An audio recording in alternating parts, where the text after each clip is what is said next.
2022년 종교문화의 치유순례 프로그램 지원 사업으로 동도사 순례 치유 템플스테이가 진행되고 있습니다.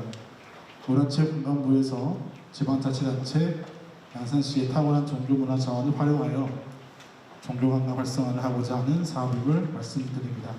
저희 프로그램이 산속에만 있다 보니까는 많은 분들이 혜택을 못 누리시는 것 같아서 이렇게 도심으로 나오게 됐습니다. 그래서 양산시청 문화예술 공연장에서 도민 여러분께 따뜻한 시간을 마련하고자 계획된 힐링 토크 콘서트입니다. 오늘을 포함해서 이제 12월달 마지막 한 번이 남았는데요. 12월 23일날 크리스마스 이브 전입니다. 크리스마스 이브의 이브인데 그때도 같은 시간에 한겨레 신문 조윤 기자님과 서울대학교 성혜영 비교종교학 교수님을 모시고 힐링 토크 콘서트가 예정되어 오니 많은 관심과 참석 부탁드리겠습니다.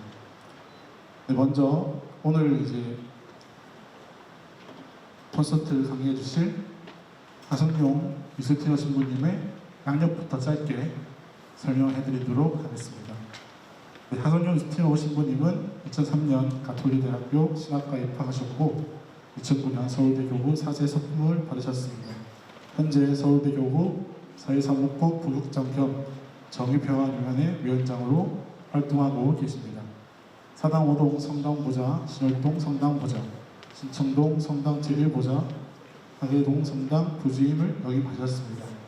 방송으로는 SBS 라디오 이제 시사특공대가 JTBC 다수의 수단, KBS의 옥탑방의 문제아들, 유튜브로는 CJ 엔터테인먼트의 유튜브 사피엔스 스튜디오 민가학회 시즌2, 한몸 운동본부 유튜브 오브스 라이브에 출연을 하고 계십니다. 먼저 하성룡 신부님의 나의 근심과 걱정에 대해서 듣도록 하겠습니다. 네, 큰 박수로 하성룡 신부님을 모시도록 하겠습니다.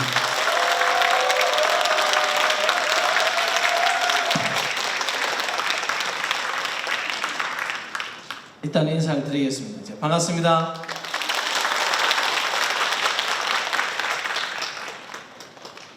네, 안녕하세요. 저 하성룡 신부라고 합니다. 반갑습니다.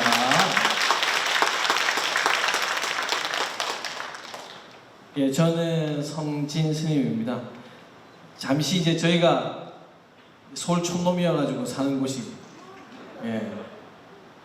찾느라고 여기 다 와서 입구 찾느라고 이 신부님하고 입구를 못 찾아서 헤매고 있을 때 다행히 나오셔가지고 저희를 잘 찾아주셔가지고 이렇게 뵙게 됐습니다.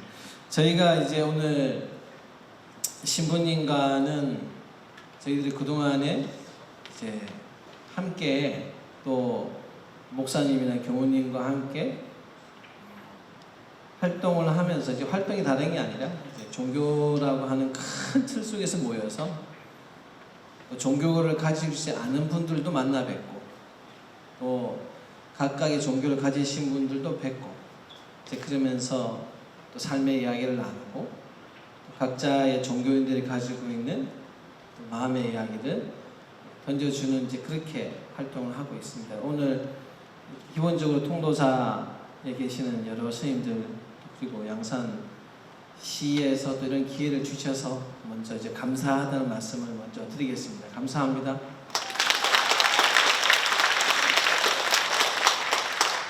네, 그 순서상 스님이 저부터 먼저 하라고 하셔서 먼저 저부터 하도록 하겠습니다. 그래서 저는 스님이 여기 관할구역이시라 스님 고향이 또 부산이시거든요. 그래서 관할구역이시라 스님이 먼저 하실 줄 알았는데 어떻게 하다 보니까 제가 먼저 하게 됐습니다.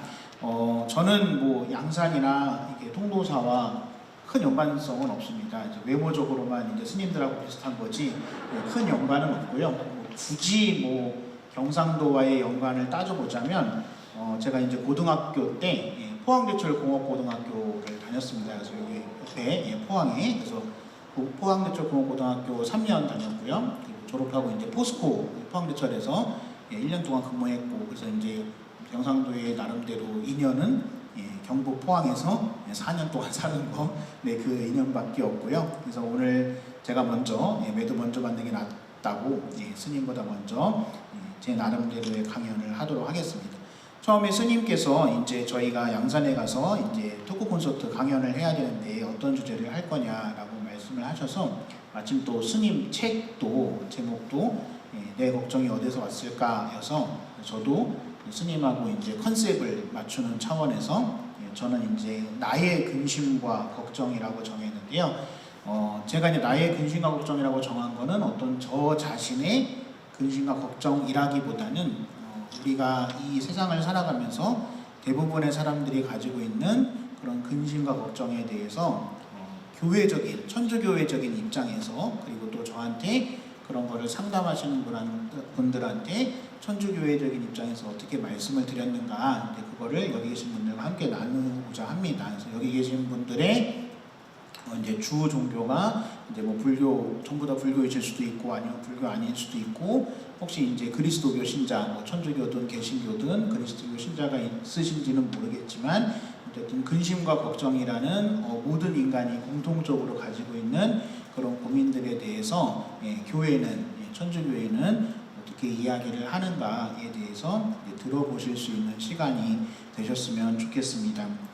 저희 그리스도교에서는 기본적으로 사람들이 하는 근심과 걱정을 쓸데없다고 이야기를 합니다. 결과적으로만 말씀을 드리면 이유는 우리와 똑같은 모습으로 사람으로 이 세상에서 사셨던 예수님께서 근심과 걱정을 어떻게 하면 이겨낼 수 있는지를 몸소 보여주셨기 때문에 예수님께서 보여주신 방법대로 살아가면 된다. 그것이 정답이다. 라는 것이 그리스도교의 기본적인 근심과 걱정에 대한 시각입니다.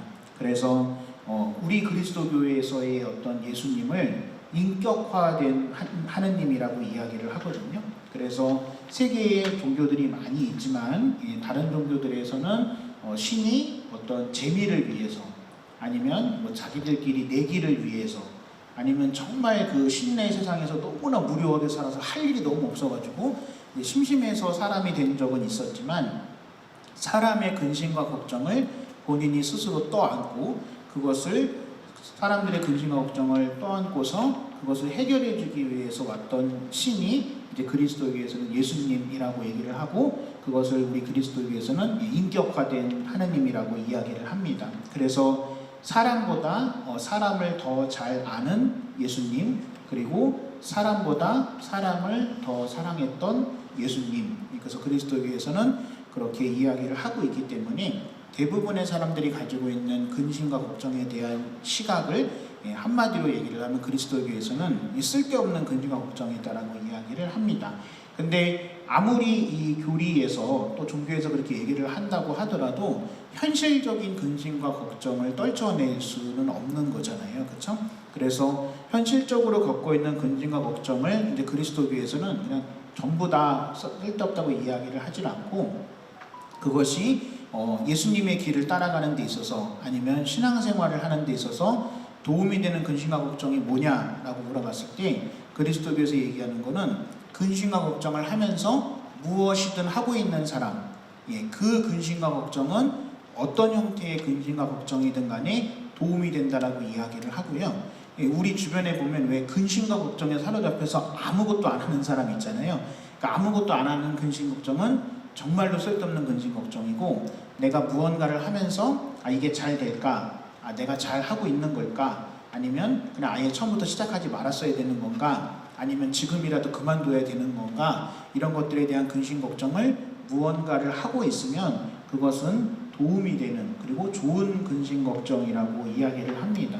그래서 아마 불교에서도 그런 용어를 아마 쓰시는 걸로 제가 알고 있는데 저희 그리스도교에서 기도할 때 이제 기도에 제일 방해가 되는 게 뭐냐면 분심이라는 거예요.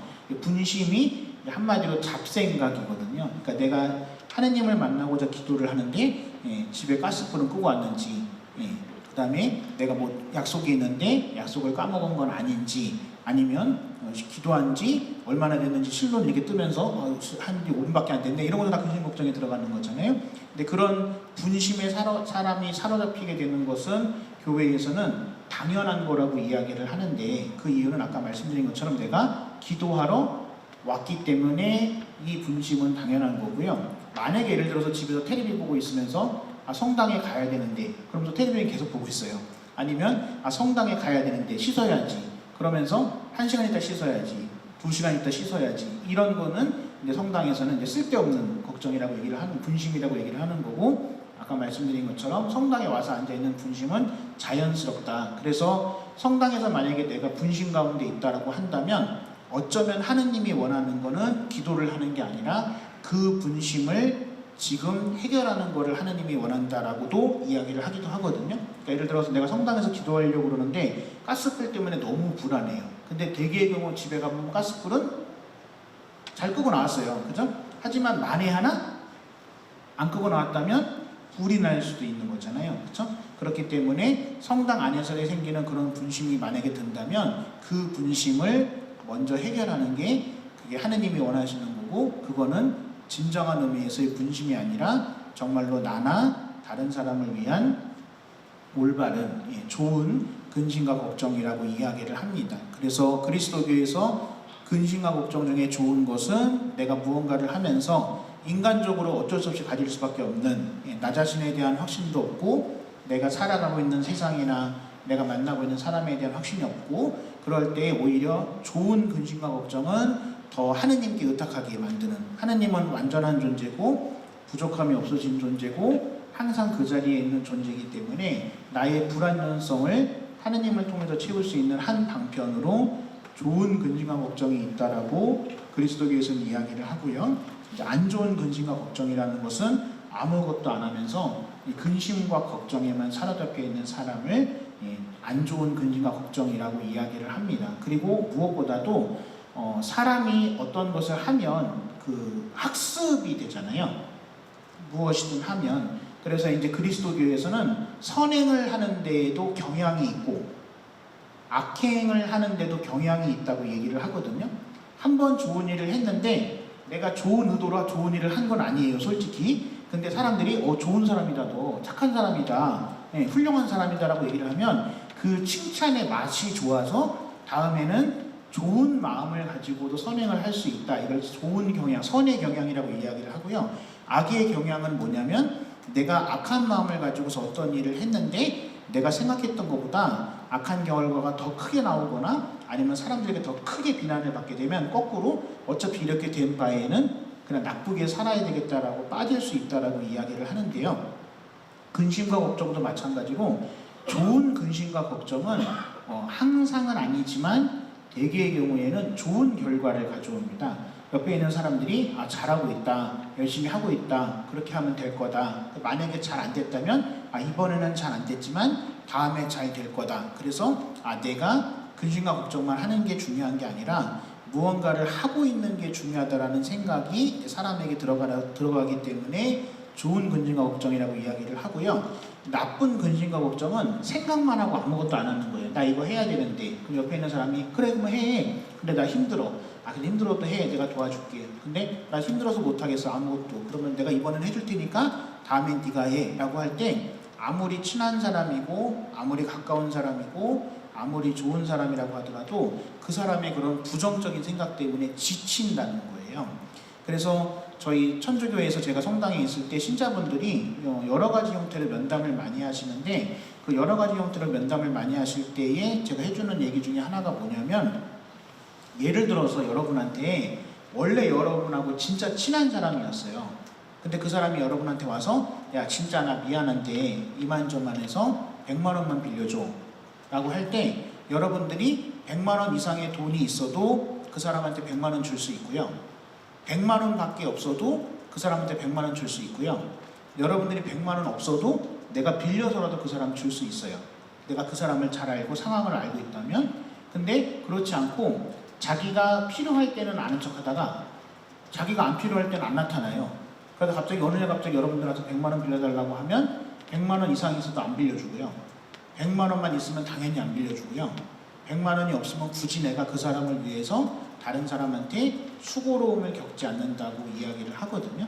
그래서 근심과 걱정 가운데 있으면서도 내가 그것을 이겨내려고 노력하는 사람은 누구든 도와줄 수 있습니다. 물론 그게 항상 잘 되냐, 그건 별개의 문제이지만, 근데 근심과 걱정에 사로잡혀서 아무것도 안 하는 사람은 절대로 그 누구도 도와주지 않는다. 그리고 심지어는 하느님도 그 사람을 도와줄 수는 없다라고 이야기를 합니다.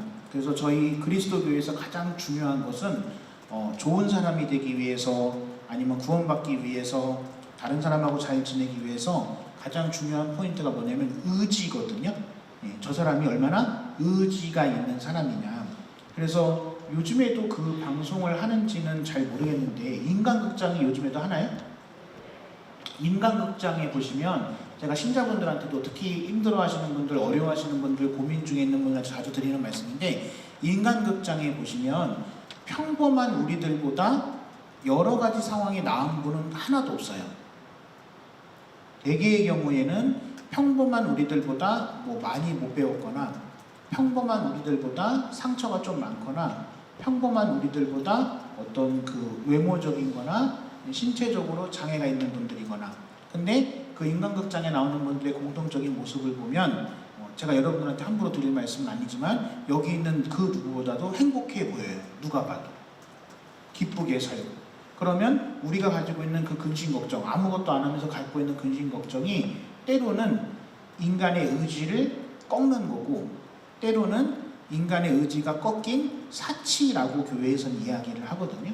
그래서 근심과 걱정 가운데에서도 그 인간극장에 나오는 분들이 그것을 이겨내기 위해서 노력을 하고 그걸 통해서 누가 봐도 저렇게 행복하지 않을 사람인 것 같은데 나보다 행복하게 사는 것은 그만큼 잘 살고자 하는 그리고 근심과 걱정을 이겨내고자 하는 의지가 있기 때문에 그런 거고 근심과 걱정을 이겨내고자 하는 의지가 없는 사람은 남들이 보기에도 저 집은 부부도 별 문제가 없고 자녀도 별 문제도 없고 집도 별 문제가 없고 회사도 별 문제가 없는데 항상 불만투성이고 항상 자기는 가진 게 없다고 그러고 자기보다 가진 게 없는 사람에 대해서 박하게 행동하는 사람이 될 수밖에 없다고 이야기를 이 그리스도교에서는 이야기를 하고 있습니다. 그래서 의지가 있는 사람은 근심과 걱정에 대해서도 조금 더 적극적으로 긍정적으로 대할 수 있고 의지가 없는 사람은 근심과 걱정에 대해서 부정적으로 대할 수밖에 없고 수동적으로 대할 수밖에 없다고 이야기를 합니다. 그래서 의지가 있느냐 의지가 없느냐의 어떤 근본적인 아니면 근심과 걱정을 바라보는 어떤 근본적인 방향성의 핵심 중에 하나는 이게 물론 전부는 아니지만요 핵심 중에 하나는 저희 그리스도교에서 7가지의 죄가 있어요. 7가지의 죄, 뭐 교만, 반종, 뭐 여러 가지 것도 있잖아요. 그 7가지 죄 중에서 핵심은 그 7가지 중에서 핵심 중에 하나가 뭐냐면 바로 게으름인데요. 혹시 들어보셨는지 모르겠죠. 아마 불교에서도 비슷할 것 같은데 나태가 죄예요. 근데 이제 신자분들한테 게으른 것도 죄다라고 얘기하면 뭐 이해하시는 분들도 있지만 어떤 분들은 이해를 잘 못하거든요. 그래서 이해를 못하는 거는 왜 이해를 못한다고 생각하시나요? 그분들의 논리는 그거거든요. 게으른 거는 나만 불편한 거지 내가 다른 사람한테 피해를 준 게 없다라고 이야기를 하거든요. 예를 들어서 방이 너무 들어요. 내 방이. 여기 이제 부모님들은 자녀방 가보시면 사람 사는 집인데 쓰레기통인지 잘 모르시는 경우가 있잖아요. 근데 건드리지 말라고 그러잖아요. 거기 다 안에 질서가 있으니까 만지지 말라고. 근데 어쨌든 그 자기 방만 들었기 때문에 다른 사람한테 피해를 안 준다고 본인은 생각하는데 자기는 질서가 있다고 생각하는데 그 모습을 바라보는 사람은 좋나요? 안 좋잖아요. 그래서 그리스도교에서 게으름, 나태가 죄라고 얘기하는 이유는 뭐냐면 다른 사람한테 피해를 안 주는 게 중요한 게 아니라 다른 사람에게 도움이 되지 않기 때문에 그런 거예요. 그러니까 의지가 없는 사람은 다른 사람에게 도움이 될 수 없고요. 자기 근심과 걱정에 사로잡힌 사람도 다른 사람을 도와줄 수는 없습니다. 그래서 아까 제가 처음에 말씀드렸듯이 근심과 걱정에서 자유로울 수 있는 사람은 없어요. 저도 그렇고 제가 함부로 말씀드리긴 그렇지만 스님도 그렇고 제가 원래는 근심 걱정이 진짜 없는 사람이었거든요. 근데 요즘에 스님이랑 노래를 하면서 근심 걱정이 많아졌습니다. 그래서 만약에 저한테 억만금을 준다고 하거나 만약에 저한테 좋은 자리를 준다고 해도 죽어도 안 할 거예요. 노래는. 근데 스님이 하자고 하셔서 다른 분들이 하자고 하셔서 거기서 저만 안 한다고 하기는 그래서 제가 나름대로 스트레스를 받고 있지만 요즘에 저의 유일한 근심과 걱정이 노래인데 그래도 기꺼운 마음을 하고 있는 건 아까 제가 말씀드린 의지잖아요. 그죠? 그리고 만약에 제가 그래서 노래를 안 하면 이 나태랑 게으름에 빠졌으면 죽을 때까지 노래를 못하는 사람이 됐겠죠. 그죠? 어쨌든 이 번뇌의 얘기가 있지만 이 그리스도교에서는 다른 사람한테 피해를 안 주는 사람이냐 아니냐보다 더 중요한 거는 얼마나 그 사람이 다른 사람에게 도움이 되느냐가 중요하거든요. 근데 그거는 인간이라면, 사람이라면 누구나 다 다른 사람에게 도움이 되는 사람이 돼야 되잖아요. 근데 근심과 걱정이라는 거는 종교를 초월해서, 아니면 뭐 성격을 초월해서, 환경을 초월해서 죽을 때까지 가지고 갈 수밖에 없는 건데, 누구나 다 자기의 근심과 걱정이 제일 크다고 생각해요. 그래서 나의 근심과 걱정이 해결되면 내가 다른 사람을 도와주겠다라고 말하는 신자분들도 있거든요. 근데 그런 분들한테 제가 드리는 말씀은, 죄송하지만 그 얘기는 죽을 때까지 다른 사람을 도와주지 않겠다는 말과 다를 바가 없다. 왜냐하면 하나님이 아닌 이상에 사람은 근심과 걱정에서 절대로 자유로워질 수 없기 때문에 지금 나의 근심과 걱정을 해결하려는 의지를 보여야 되고, 그리고 지금 나의 근심과 걱정을 해결할 수 있는 게으름의 반대편인 부지런함이 있어야 그 근심과 걱정이 줄어드는 거지, 그걸 그냥 머릿속으로만 생각하고 누가 해주기를 바라서 가만히 앉아있으면 대개의 경우에는 점점 더 커지면 커졌지 작아지지는 않는다. 그래서 다른 사람이 도와주지 않아서 그게 커지는 게 아니라 결과적으로 자기가 그것을 해결할 의지가 없기 때문에 근심과 걱정이 점점 커질 수밖에 없다라고 이야기를 합니다. 그래서 요즘에 신자분들 가운데서도 많은 경우에 본인이 가지고 있는 근심, 본인이 가지고 있는 걱정에 대해서 이야기를 많이 하시는데요. 그런 분들에 대해서 저는 본인이 의지를 가졌으면 좋겠다라고 말씀을 드립니다.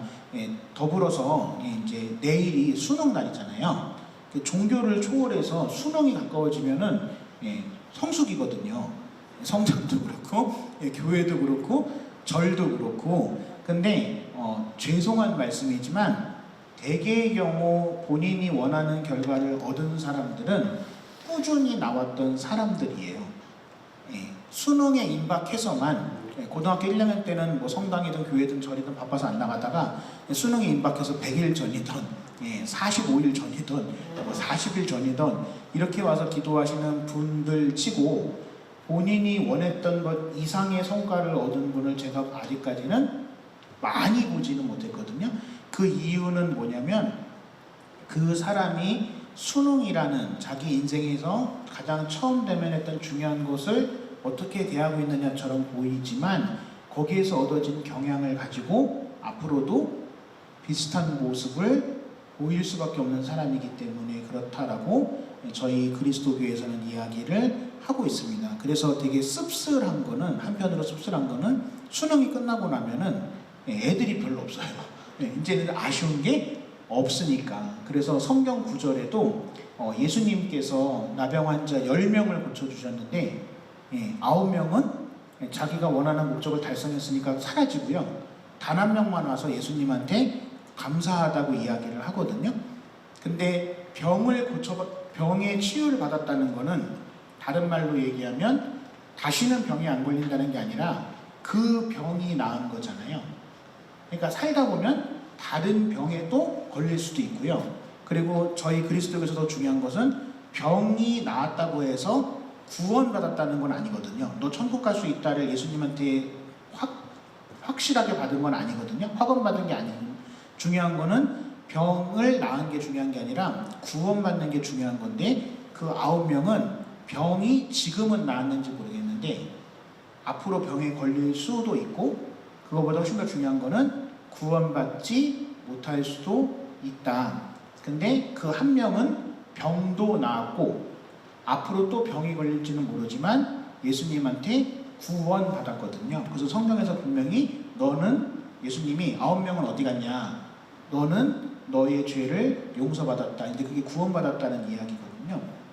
그래서 근심과 걱정에 대해서 우리가 여러 가지 근심과 걱정이 있지만 가장 중요한 것은 그것을 이겨내려는 의지를 가지신다면 누구든 도와줄 수 있다. 적극적인 의지가 있는 사람은. 하지만 의지가 없는 사람은 누구도 도와주긴 어렵다. 왜냐하면 그 사람하고 같이 있으면 나도 우울해지고 나도 불행해질 것 같고 나한테도 부정적인 기운이 다가오기 때문에.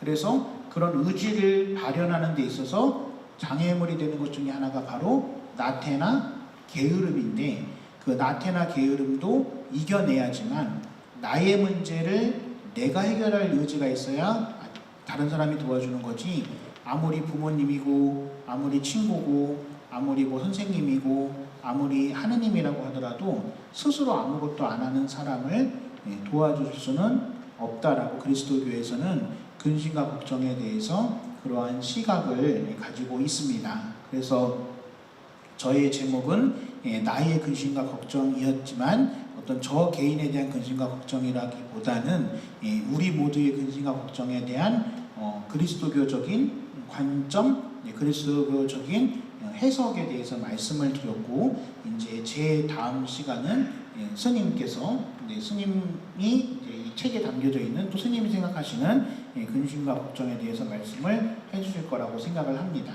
감사합니다.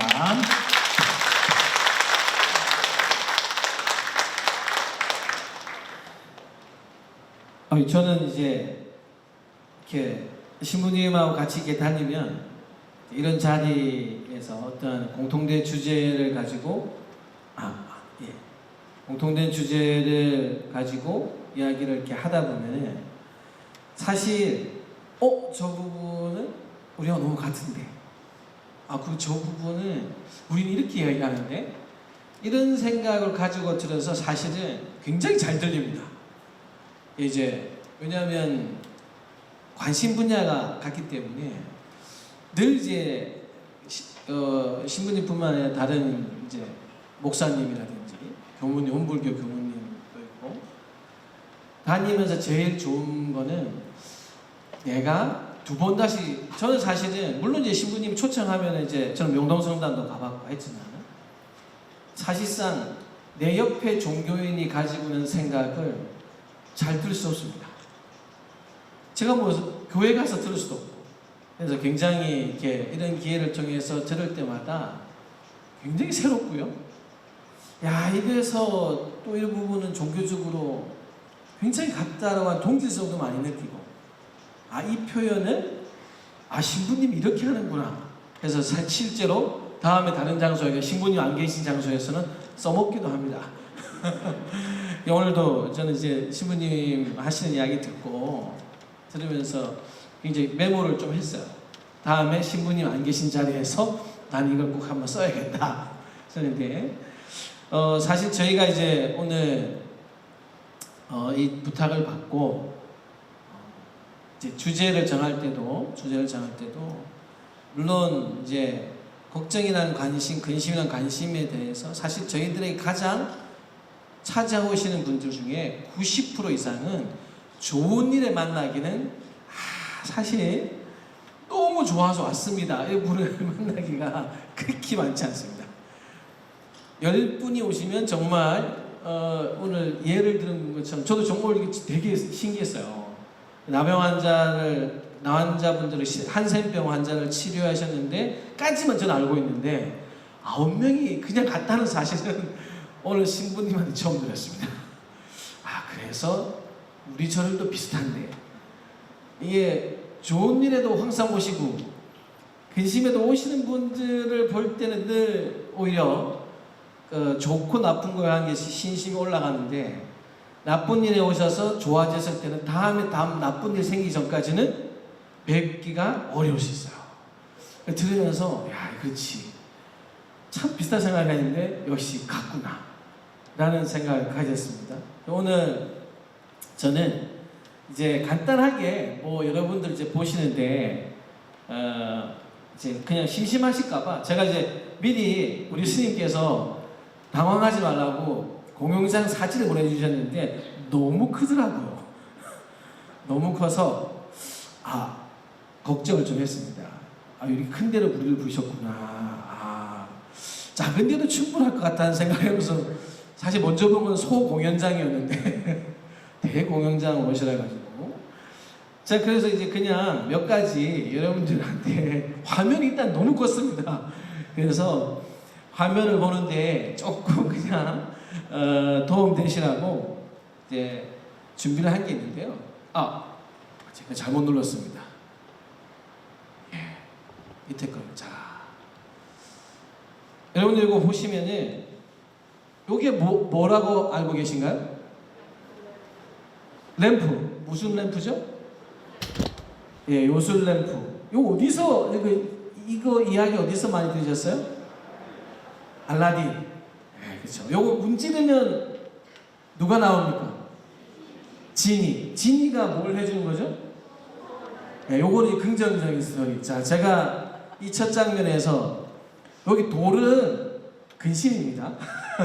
얘가 지금 떨어질 것이냐 이렇게 돌이 차곡차곡 올라가 있잖아요. 자, 여러분 램프 증후군이라고 하는 이야기 들어보셨나요? 여러분의 우리의 요술 램프는 오로지 지니가 나와서 소원을 들어주는 지니 정도 알고 있는데 심리학에서 램프 증후군이라는 게 있습니다. 뭐냐면 요 램프를 누르면 지니가 나와가지고 소원 들어줄게 하면 자꾸 그 램프를 한 번만 문지르나요? 계속 문지르나요? 달 때까지 문질 수 있어요. 생각만 나면 문지르지 않겠어요? 자, 그 비유처럼 이 램프 증후군은 우리는 걱정이라고 하는 것을 이렇게 램프 증후군처럼 계속 문지르면 문지를수록 한 번 불러내면 걱정은 그 다음 걱정도 또 그 다음 걱정도 이렇게 램프 문지르듯이 걱정을 계속 가져오는 것을 램프 증후군이라고 합니다. 자, 그러니까 이제 참 이 소를 두른 지니가 나오면 되는데 저 연기에 이제 여러분들이 걱정을 셀 수 없이 만들어야죠. 사실 오늘 신부님과 저희는 같은 기차를 타고 오기로 신부님이 예매를 하셨는데 결국은 저는 혼자 왔습니다. 왜냐 신부님께서 택시를 타고 오시겠다 하셨다가 내일 아침에 또 다른 일이 있으셔가지고 서울역까지 명동성당에서 차를 가지고 오시다가 앞차에서 사고가 났습니다. 그래서 신부님이 플랫폼 위로 뛰어오고 계시니까 이미 열차가 가고 있더라고. 저는 그때 이제 어디서 왜 안 타실까 해서 홀로 타고 앉아있는데 기차가 가더라고요. 열차가 이렇게 가는데 어디 계시지? 사실은 일반 사람이었으면 제가 걱정 많이 했을 겁니다. 근데 사실 신부님이 이제 문자로 열차가 가고 있습니다 그러더라고요. 그래서 놓치셨구나. 놓치셨구나. 이제 그러면서 사실은 이제 되게 즐거웠습니다. 웃겼어요. 상황이 너무 웃긴 거예요. 이게 이제 어떤 현상을 대하는 데 있어 이제 그 생각인데 만약에 여기서 여러분들이 아드님이나 따님하고 오기로 했는데 놓쳤어요. 아들이 안 왔어요. 여러분들 램프 몇 번 문지를까요? 제가 볼 때 램프 던질 수도 있어요. 램프가 아마 제가 볼 때는 나오다가 수많은 생각을 할 수 있겠죠. 별로 생각하지 않습니다. 열차가 떠나네요. 예, 그럼 다음 거 타고 오세요. 물론 이제 다행히 바로 한 30분 뒤에 있어가지고 뭐 대신 저만 저녁을 먹고 신부님은 타시기 전에 드시고 오는 정도 뭐 걱정하지 않습니다. 왜? 신부님이 어떻게 됐을까? 왜 안 하는지는 모르겠습니다. 뭐 그래도 신부님이시잖아요. 스님이어도 마찬가지였을 겁니다. 사실 어떻게 생각하고 어떻게 어떤 현상에서 우리가 하는 것에 따라서 참 많이 다르죠.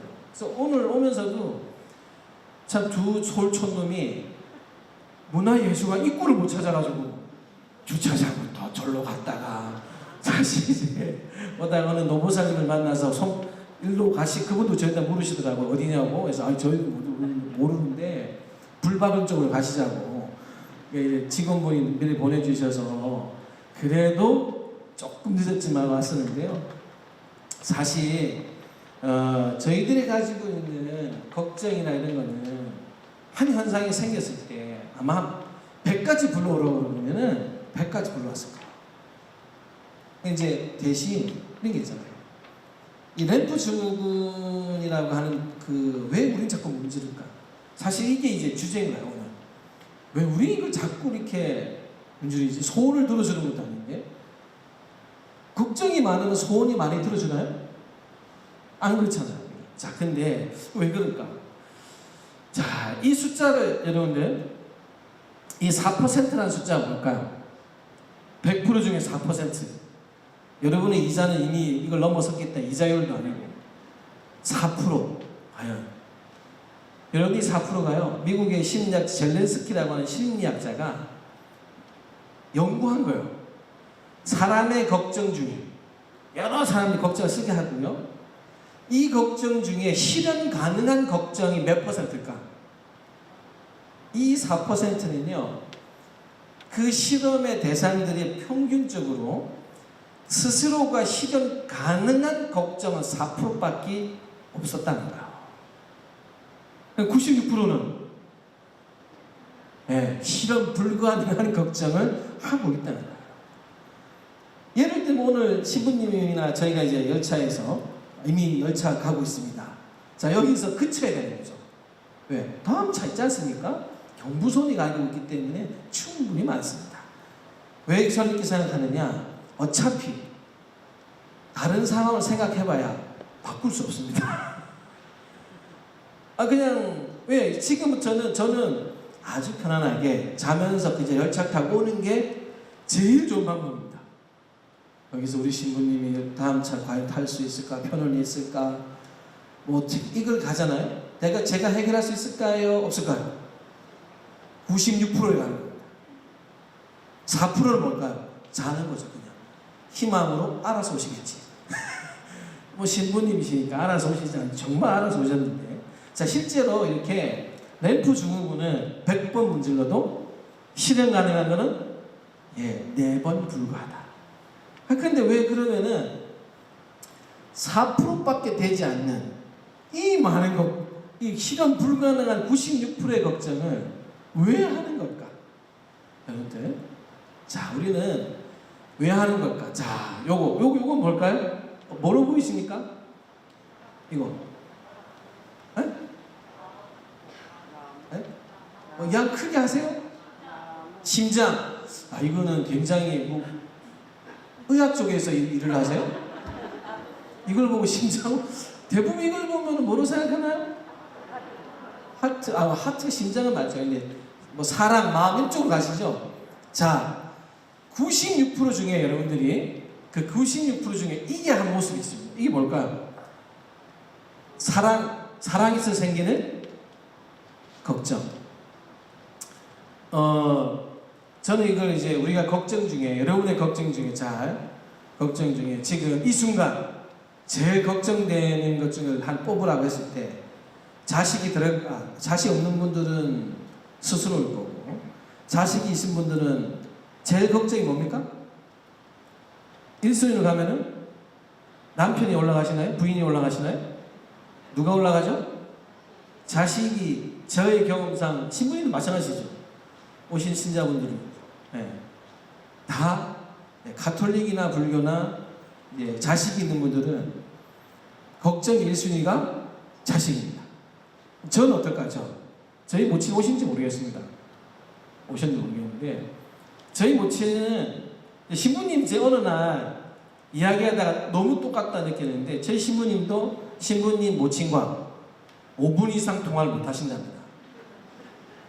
저는 저도 5분 이상 통화할 수 없습니다.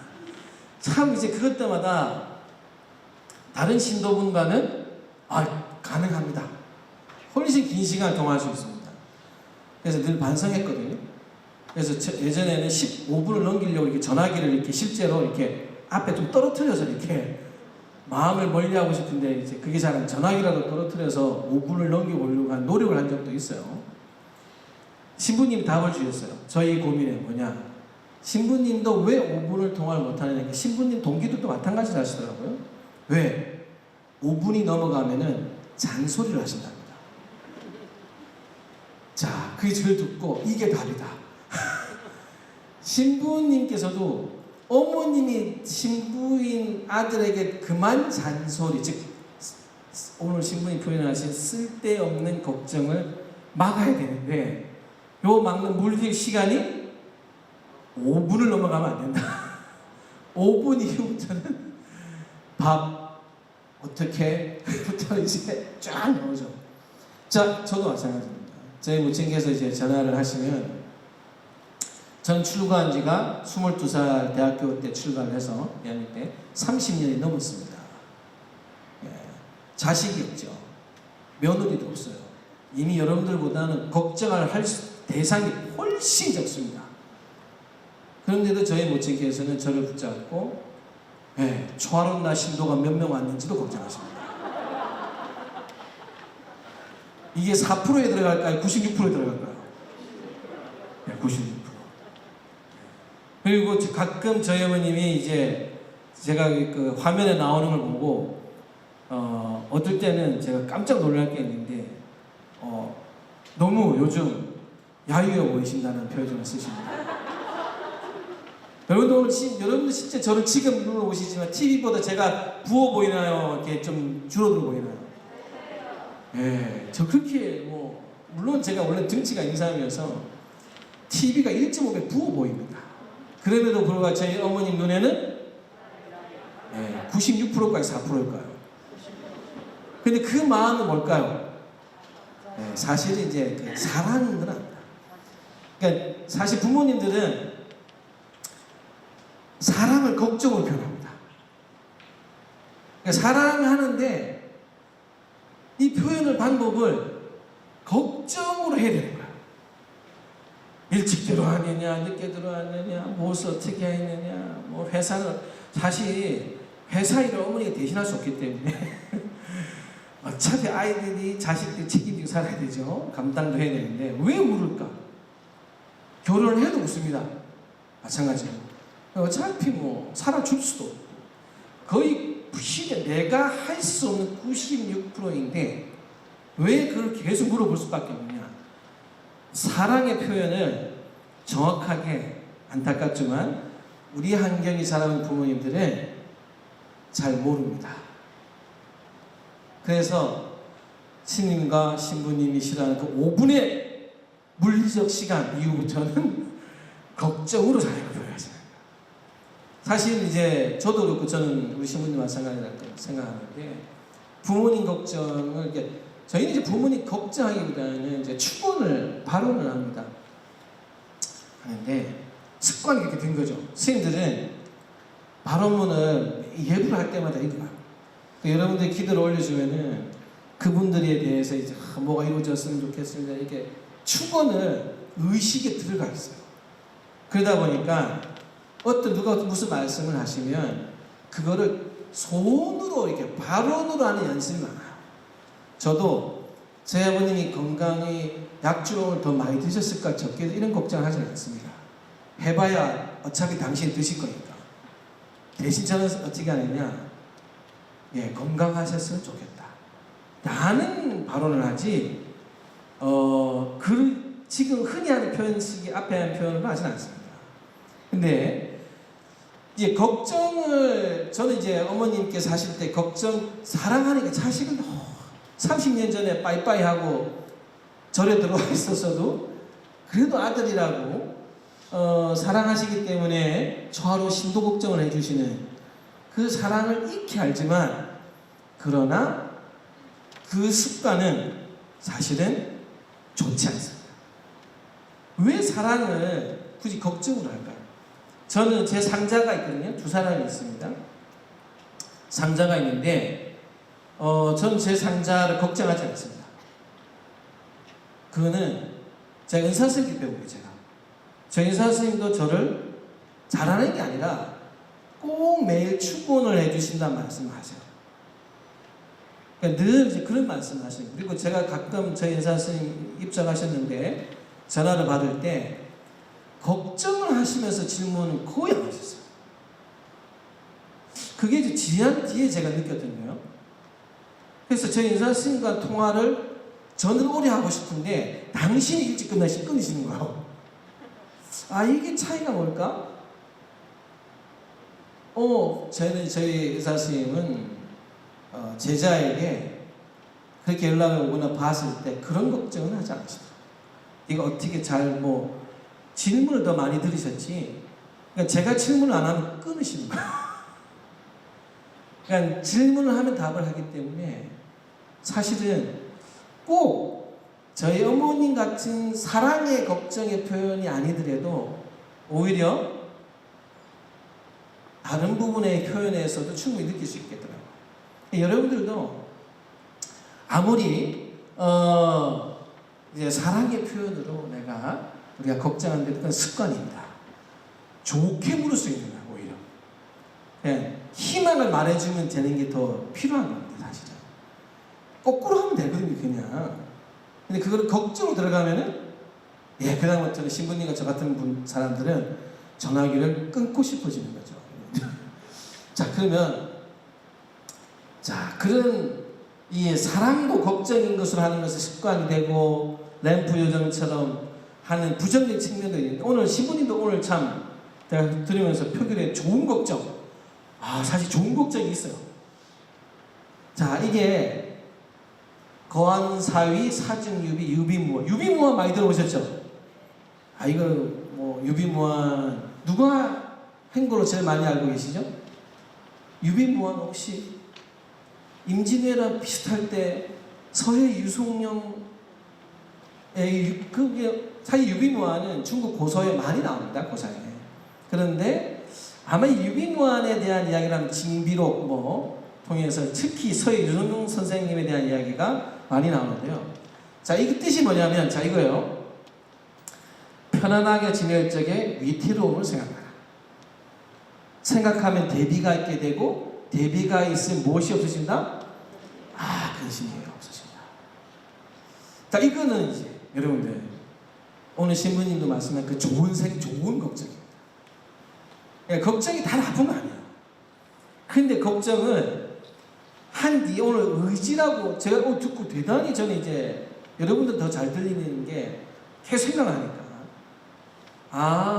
쓸데없는 걱정에 대한 반대적인 의지란 표현에 대해서 굉장히 크게 좀 와닿았었는데 뭐냐면 걱정을 해결하는 의지로 풀어라는 뜻이죠. 유비무환은 저러면 가스가 안 잠글 수도 있고 갈 것 같은데 라고 하는 생각에 머무르는 게 아니라 뭘 하라는 거죠? 한 번 더 문 닫고 나오기 전에 한 번 더 가서 확인해라. 그러면 그건 뭐예요? 행동이죠.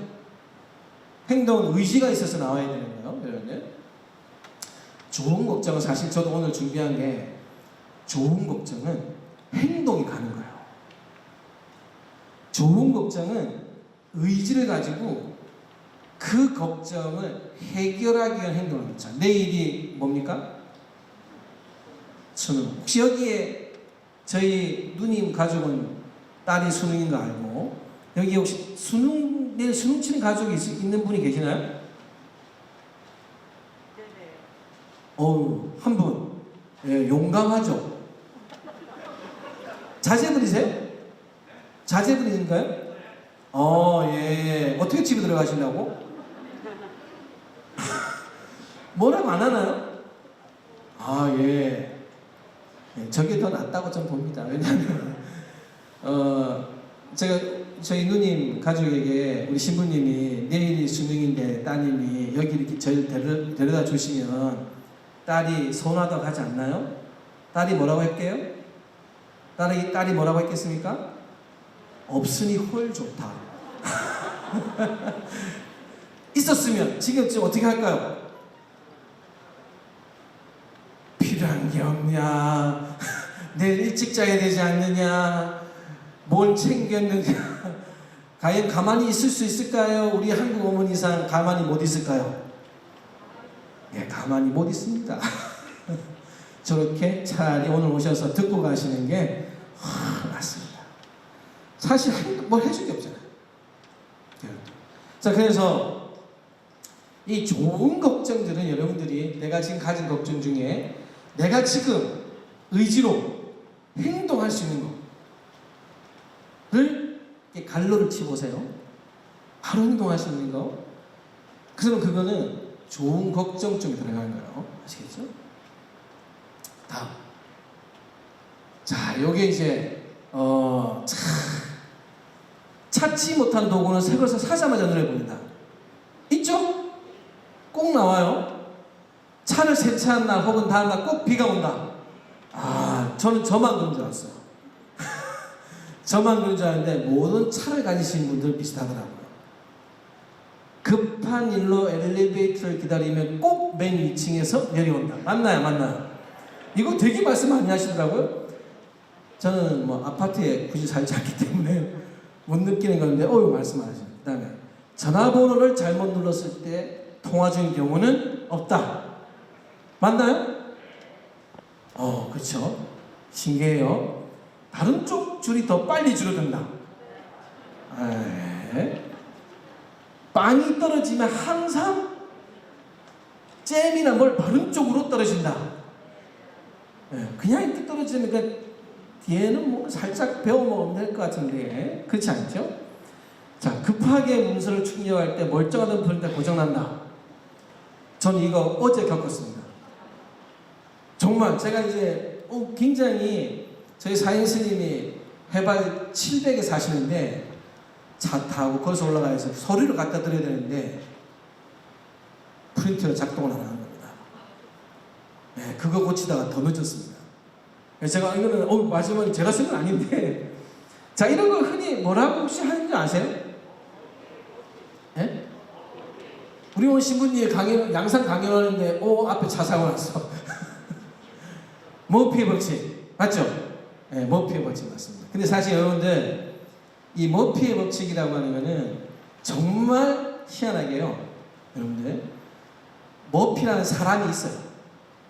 이 머피라는 사람이 미국 공군에서 미국의 이제 초음속으로 나르는 비행기를 만드는 연구관이었어요.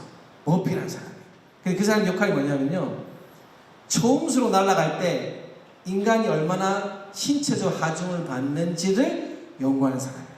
이 사람이 인형에다가 이제 센서를 꼽아야 되는데 너무 다른 일도 있는 거예요. 그래서 자기 밑에 직원에게 좀 못 믿었긴 한데 들어온 지 얼마 안 된 연구원에게 이거 잘 꼽고 해야 해? 그리고 당신은 다른 일을 보러 갔다가 결과를 끝났는데 보니까 데이터가 하나도 안 나온 거야. 그래서 이 머피라는 연구원이 가서 보니까 아니나 다를까 선을 다 잘못 꽂았더래요. 다 잘못 꽂아서 데이터 결과 하나도 안 나온 거예요. 그 이야기를 윗사람한테 보고를 한 거야. 그러면서 한 말이 뭐냐? 제가 그때 저 신참한테 안 맡겼어야 되는데 신참이 잘 몰라서 분명히 실수했을 것 같은 생각을 했지만 시켰는데 이 결과가 왔어요. 즉 우려될 일은 결과가 나쁘게 당연히 나온다라고 하는 이야기였어요. 자, 여러분 이거는 우리 머피의 법칙은 재수 없다. 요거 있죠? 재수가 없어서 생긴 거야. 이 표현이 머피의 법칙인데 실제 머피의 법칙은 당연하다는 뜻이에요. 자, 볼까요? 찾지 못한 동은 새걸 사자만 눈에 보인다라고 하는 건요. 사람이 뭔가를 급하게 찾으려고 그러면요. 시각이 좁아진답니다. 그래서 우리가 훈수가 훨씬 잘 된다는 게 있죠? 시각이 벌어져요. 그러니까 색을 사면은 눈이 어떻게 이미 구했잖아요. 넓어지는 거예요. 이거는 실제로 그렇답니다. 그래서 이걸 안 하려면 어떻게 될까? 잘 정리정돈을 해야 되는 거예요. 눈에 잘 띄는데 쓰던 자리에 두면 이런 일이 생길까요? 안 생길까요? 안 생기죠. 당연한 결과. 세차한 날 다음날 꼭 비가 온다. 이거 자주 세차하시는 분은 별로 특별한 일이 아니죠. 내가 마음 한번 먹으려고 한 세차하는 날 그분들에게 생기는 말이에요. 여러분들 그렇잖아요. 한국 사계절 있잖아요. 며칠 전에 비가 왔나요? 안 왔나요? 왔죠. 그걸 기억하는 거예요. 우리는. 엘리베이터 확률상 여러분들 급하면은 평상시에 잘 내려왔다면 기억 안 한답니다. 그러니까 평상시가 50도 50이라도 급할 때만 기억한대요. 선택적 기억이라고 얘기를 하는 거예요. 세차나 엘리베이터도 선택적 기억이다. 전화번호도 마찬가지입니다. 이거는 잘못 눌렀을 때의 당황함이 사람이 받았을 때 기억을 오래 가져간다. 내가 걸어서 당연한 받을 사람이 받으면 기억을 지운답니다. 역시 선택적 기억에 남아있어서 그렇게 생각한답니다. 이게 또. 그리고 다른 쪽 추억이 더 빨리 줄어든다. 이거는 실제로 연구했답니다. 연구하니까 어떻게 나왔을까요? 50대 50이고 대부분 내가 저 차보다 줄어든다 할 때 사람들은 어떤 차를 볼까요? 나보다 앞에 있는 차를 본답니다. 내 차선 말고 옆 차선보다 앞에 있는 차를 항상 보고 기준 삼는답니다. 이 연구를 하니까 뒷차는 항상 뒤에 있더래요. 옆 차선이라도. 그래서 뭐라고 하느냐? 자주 바꿔야 결과는 비슷하다. 이게 실제 실험했어요. 빵이 떨어지면 버터. 이것도 실험했더라고요. 아, 대단해요. 왜? 버터가 위에가 올라가면 무거워서 중력에 의해서 어떻게 된다? 당연히 이렇게 뒤집어진답니다. 요거를 실험한 결과 당연히 높은 확률로 나왔습니다. 당연한 거죠? 네. 급하게 문서 출력할 때 이것도 당연하답니다. 왜? 급하면 뭐합니까? 실수. 제가 이거 이틀 전에 안 나왔다 했죠? 결과가 뭐였을까요? 프린터 케이블이 빠져 있었어요. USB 하도 여러 개 꽂혀 있는데 왜 뺐는지 모르겠는데 어느 날 제가 빼놨던 걸 잊어버린 거예요. 그러니 되나 이게? 안 된 거죠. 근데 안 급했으면 찾았겠죠. 급하니까 못 찾는 거예요.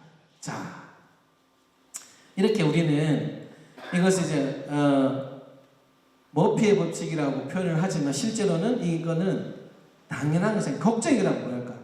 여러분들 내일 수능을 걱정을 많이 하는 부분에 있어서는 스스로가 불안하죠. 왜? 공부를 자기가 정말 완벽하게 했다는 생각을 하기가 쉽지 않잖아요. 시험 칠 때 제일 불안한 건 뭐냐? 공부 안 했을 때가 1번이고요. 두 번째 뭐 할까요? 잘 치기를 바랄 때.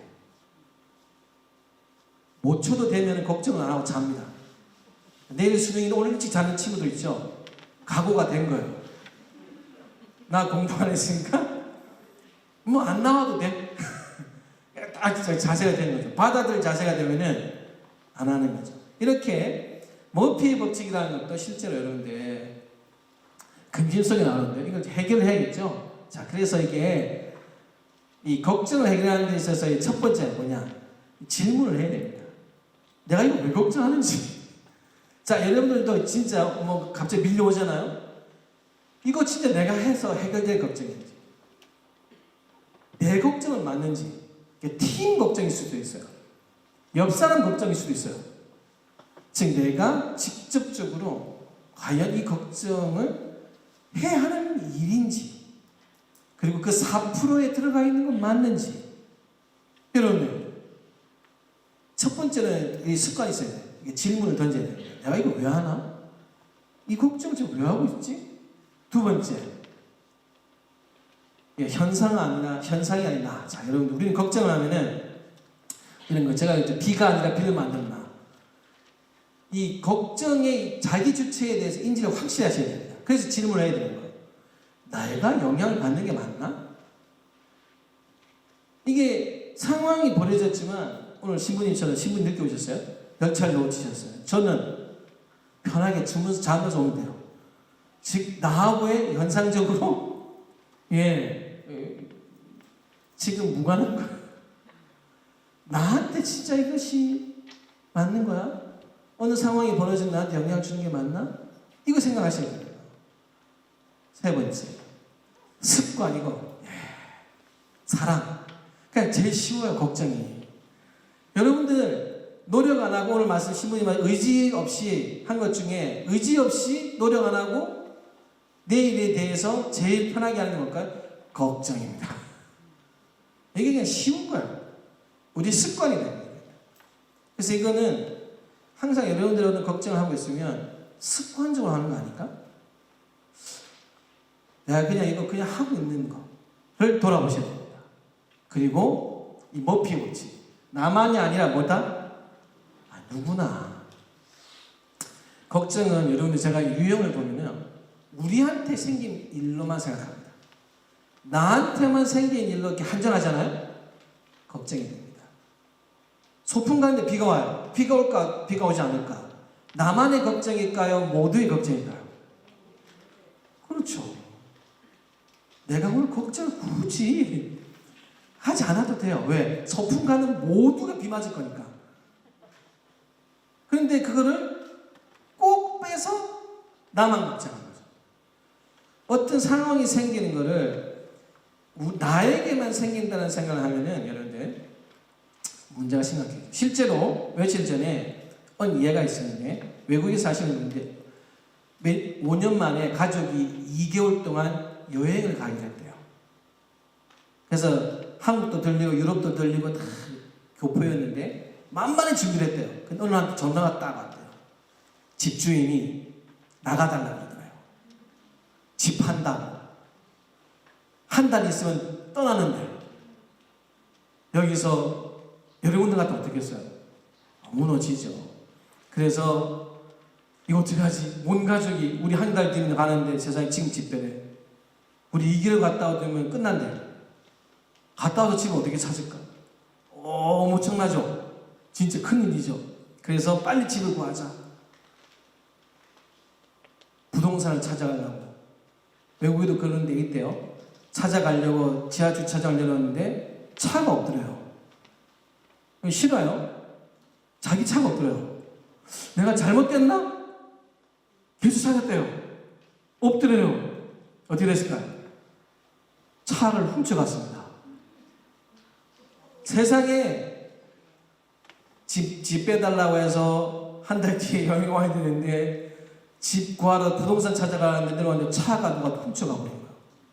자, 여기서 이 정도 되면은 여러분들은 이제 여행을 갈까요? 안 갈까요? 자, 여기서 나옵니다. 원망하는 가족 나오고요. 봐라.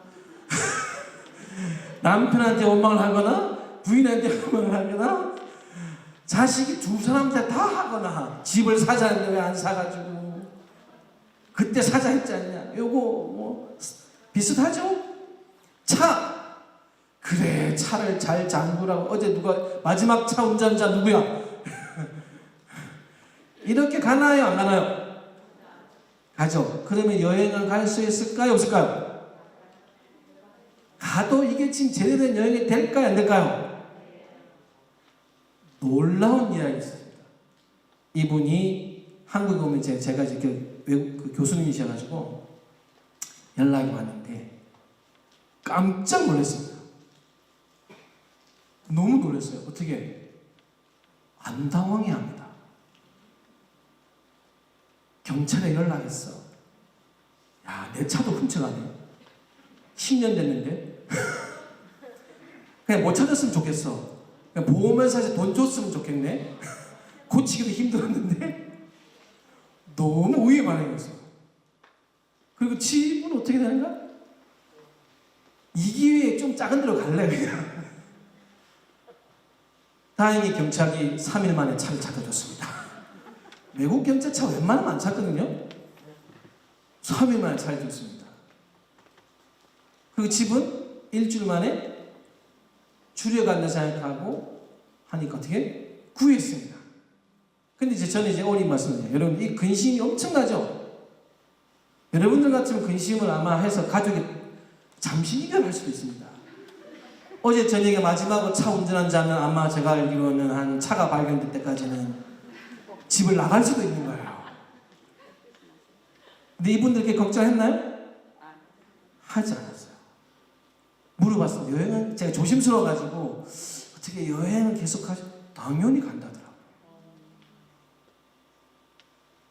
생각해 보십시오. 여러분들은 과연 이 상황에 어떻게 하실 건가? 그럼 그 사람들 이상한 건가요? 아닙니다. 현상은 걱정 자체가 아닙니다. 우리가 어떻게 생각하느냐에 따라서 너무 다른 거예요. 거기서 어젯밤 누군가 조사 들어가지 않고 작년에 집 사자인데 왜 안 샀냐 이거 안 하고 굉장하죠. 풀 수 있는. 그럼 어떻게? 물론 차가 안 찾아도 그 집은 걱정 없었을 거예요. 최악의 상황 상상하다 안 찾았으면 좋겠어. 10년 됐는데 보험금 받을래. 왜 이렇게 생각할까요? 습관이죠. 저는 그 가족과 1년 6개월 살았습니다. 같이. 제가 본 결과예요. 그 가족은 부인과 남편이 싸울 때 딱 한 번 봤어요. 바지 주름을 조금 삐뚤게 낸 것 같다로 싸웠어요. 1년 6개월 제가 그 홈스테이하면서 자 이런 것처럼 여러분들 실제로 우리가 마지막으로 제가 오늘 이 발언이라는 게 스님들이나 여러분들이 종교를 갖는 것은 저는 신부님도 제가 옆에서 보면서 진짜 우리가 뭔가 걱정은 대부분은 소원을 바꿀 수 있어요. 그거 그대로요. 발언문으로 쓰면 훌륭한 발언문이 됩니다. 그 여러분 이걸 하면 안 되는데 어떡할까 이렇게 할래요? 되게 해주시죠. 잘 이루어졌으면 좋겠습니다. 저의 소원은 이렇습니다. 이렇게 표현할래요? 어떻게 할래요? 여러분들께서 이제 이런 그 걱정이라고 하는 것도 그렇고 근심이라고 하는 것을 제가 앞에 말씀드린 이런 사고를 생각하고 하는 것을 불교에서는 그게 뭐냐면 정견정사라는 게 있어요. 팔정도라는 길이 있는데 어떻게 볼 거냐. 차가 도둑 맞고 집을 나가랬고 차가 도둑 맞았네. 어떻게 볼 거냐. 가치관이죠. 그분에게서 중요한 거는 몇 년 만에 함께 가족이 여행 가는 게 중요하기 때문에 분위기를 깨지 않는 거예요. 그걸 누구나 모두가 편사는 원망으로 가져가지 않는 거예요. 항상 여러분들 어떻게 내가 볼 거야. 지금 내가 하는 것도 어떻게 볼 거야. 그게 정견입니다. 그리고 어떻게 생각할까. 제가 아까 말 해결의 논점처럼 왜 그럴까 시작을 해서 진짜 현상하나 이런 식으로 올바르게 생각을 해 나가시는 것 그게 정사이고요. 종교는 어느 정도 저는 오늘 신부님 말씀드리면서도 충분히 다 같이 있구나 이런 이야기가. 그래서 저는 오늘 이 자리에 계신 분들이 한번 돌아가시면서 나는 지금 뭔가 걱정하고 있는 거를 어떻게 하고 있는지 한번 물어보시고 진짜 오늘 일례로 들었던 그 가족의 이야기를 한번 우리 집에서 생겼으면 우리는 어떻게 되었을 것인가로 돌아보시면서 걱정을 하나씩 하나씩 잘 해결해 나가시기를 바라겠습니다.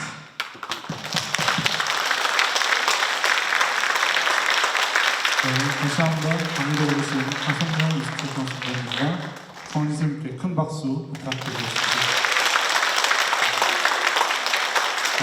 지금 시간에 여러분들이 가지고 있는 질문들 또 고민들을 앞에 계신 스님과 신부님께 말씀하는 시간이 되겠습니다. 두 분께 또는 두 종교에 아니면 개인이나 지인이 가지고 있는 다양한 고민과 근심, 걱정이 있다면 지금 손을 들어서 말씀해 주시면 마이크를 갖다 드리도록 하겠습니다. 부끄러워하지 마시고요. 네. 네. 제일 먼저 선착순 네 분에게 책을 사인해서 드리도록 하겠습니다. 빨리 드시는 게 좋을 것 같습니다. 이쪽에 검색. 반갑습니다. 저는 제가 가진 고민은 날씨만큼이나 마음이 요즘 좀 많이 차가워지고 있는데 부모님들, 양가 부모님들은 나이를 점점 드시고 힘든 부분이 많아지고 그리고 아이들은 크면서 또 그걸 보고 있는 저도 더 힘들어지더라고요. 자식으로서 역할을 좀 더 잘하고 싶은데 늘 욕심이 좀 못 따라가고 그렇게 제 모습을 또 자식들한테 보여주는 것도 무겁고 스님 말씀하신 것처럼 제 근심의 근원지가 저인지 가족인지를 잘 모르겠습니다. 이거 어떻게 해야 될지 모르겠어요.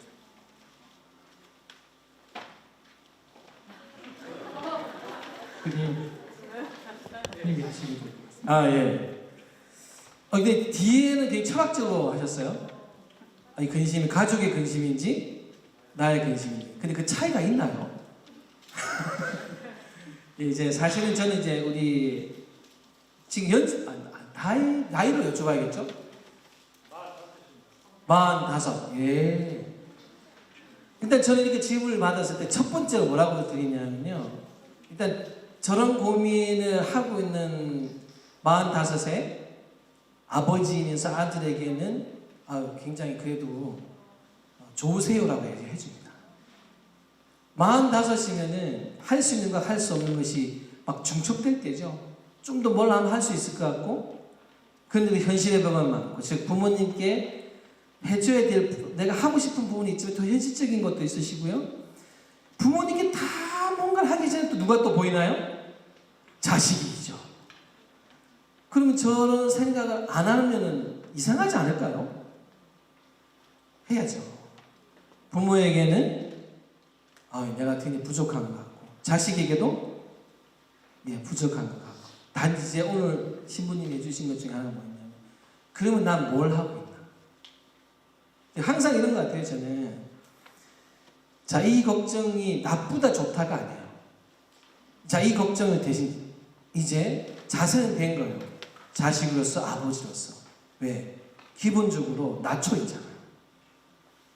자식에게도 부모이지만은 미안함이 있고, 또 아들로서 미안함을 가지고 있잖아요. 나이가 들면 미안함이 사라집니다. 45이 더 지나고 50, 60 가면은 남한테 미안하단 말 어렵죠. 나를 미안하게 할 생각도 어렵고. 그런데 그래서 참 좋은데, 문제는 이제 여기서부터 이제 있는 거죠. 자, 이거를 가지고 그럼 어떻게 할 거냐? 행동하는 걸 찾아야 돼, 이제. 그러면 저는 이런 생각합니다. 그 미안하기 때문에 잘해야죠. 잘하려는 게 어떤 거냐? 그냥 의지적으로 내가 무엇을 할 수 있는 건지 노력을 해야 됩니다. 자, 그러면 이런 거죠. 아들한테 다 할 수 없으니까 아들한테 할 수 있는 게 내가 뭘까 찾아야죠. 그 중에서 현실적으로 못 넘는 벽 말고 진짜 내가 할 수 있는 것을 찾아서 보여줘야죠. 하고 있는 자기를 발견해야 되고. 부모님 마찬가지예요. 저도 저희 부모님은 22살에 나왔으니까 굉장히 오래됐죠. 30년 떨어져 있습니다. 그럼 제가 부모님을 미안함이 있느냐? 있지만 미안함으로 살진 않습니다. 왜? 그 미안함 대신에 내가 더 스님으로서 더 잘해야지. 그리고 내가 더 기도 잘해. 우리 아버지 어머님 가시는 길에는 난 정말 해줄 수 있어. 제가 실제로 이거는 대학교 출가를 하고 첫 대학 강의를 중간에 출가했기 때문에 강의를 갔을 때 어느 교수님이 저를 콕 집어서 스님 출가해서 뭐가 제일 좋아요? 라고 시킨 적이 있어요. 나와서 발표 좀 하시라고. 거기서 제가 한 게 한 가지가 있습니다. 이 세상 모든 자신을 해결할 수 없는 저는 해결할 수 있는 길로 왔다. 뭐냐? 돌아가시는 길도 자식으로서 나는 충분히 나의 부모님을 흥나왕상할 수 있게 수행의 길로 들었었기 때문에 나는 최고의 효도로 생각합니다. 저는 할 수 있는 게 있다라고. 실제로 제가 그 이야기를 했어요.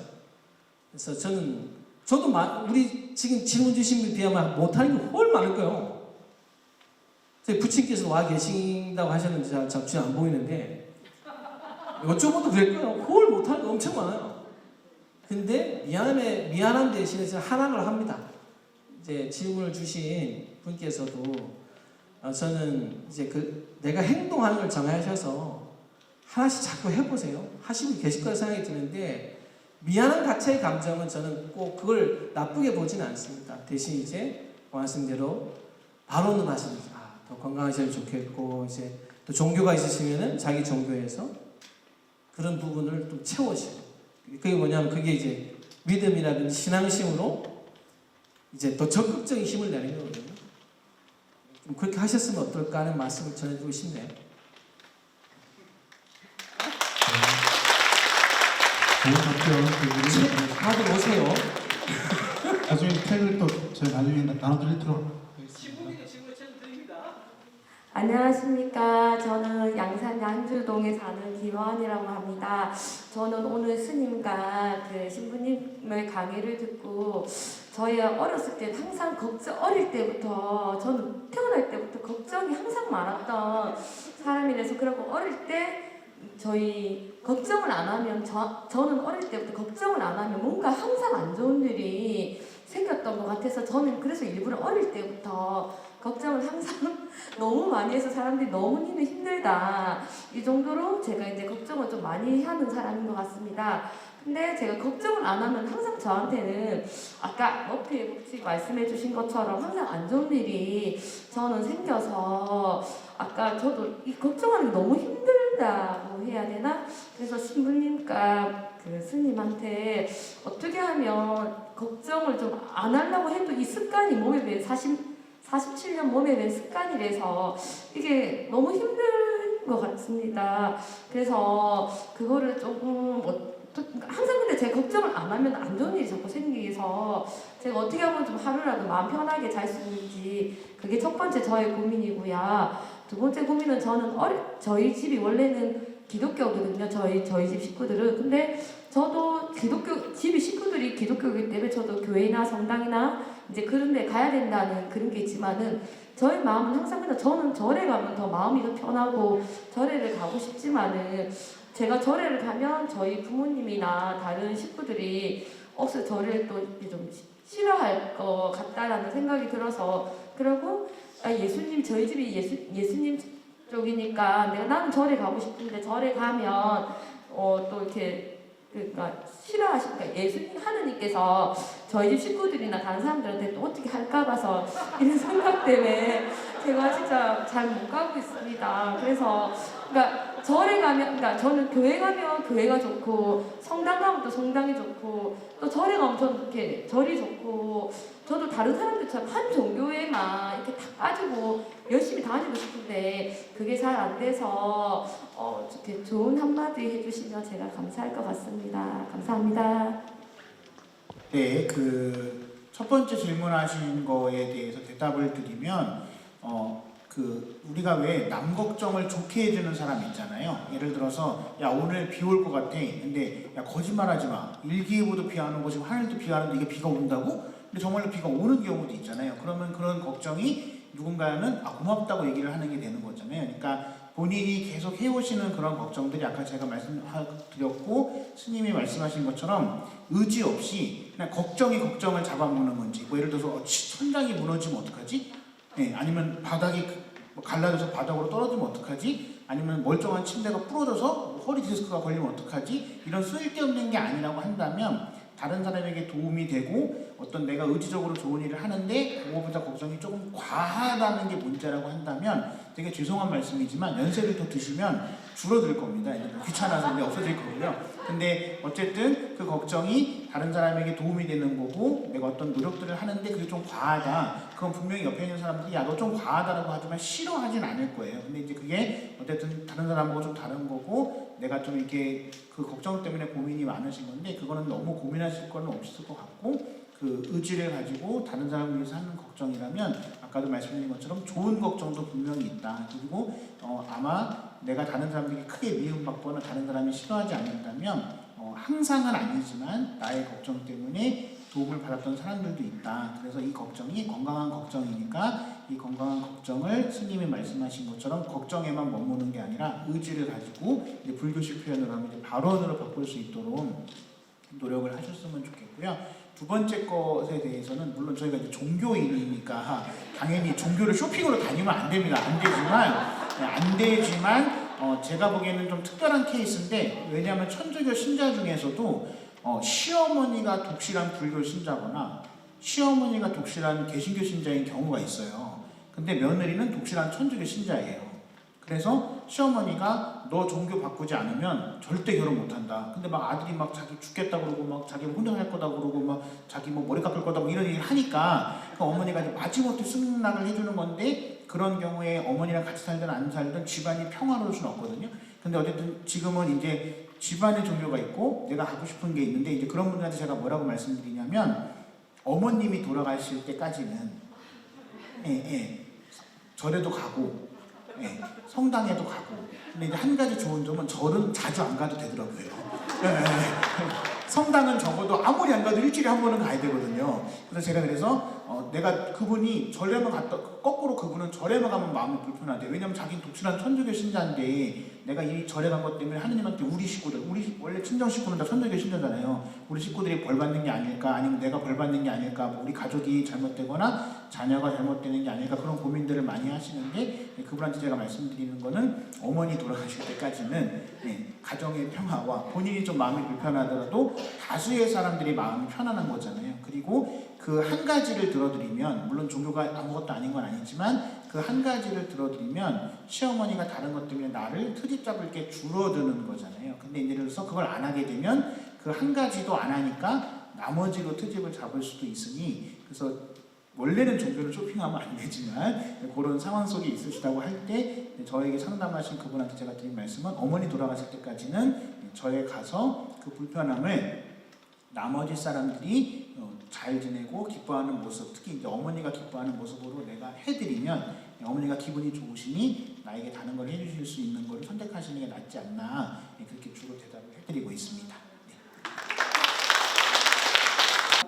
저는 옆에 여기 지인이 오늘 같이 가자고 해서 와가지고 좋은 강연 많이 들었고요. 제가 이 손을 들어야 되나 말아야 되나 하는 거를 걱정을 되게 많이 하고 한 번도 이런 적이 없었어요.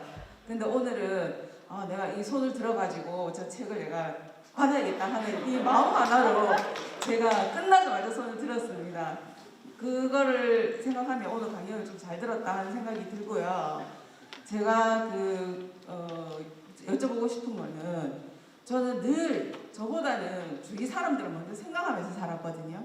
그래서 지금까지 살다 보니까, 지금 제가 이 주위를 둘러보니까 그 보통 사람들은 전부 나 그리고 내 가족이 먼저더라고요. 근데 저는 늘 직장 생활을 하거나 가정 생활을 할 때 나보다는 내 가족, 나보다는 뭐 내 지인들, 내 뭐 사촌들, 내 형제들, 이렇게 생각하고 살았던 것 같아요. 그래서 지금 생각해 보니까 내가 왜 그렇게 살았나, 이렇게 사는 게 맞나, 이렇게 생각이 들고요. 제가 지금 감이 날 철이거든요. 그러면 저는 이제 제가 감을 하나 먹을 때 나 하나 먹는 것보다는 내 형제 자매가 먹는 게 더 기쁘고 즐겁고, 그래서 저는 하나씩 다 보내줘요. 저 하나 살 때.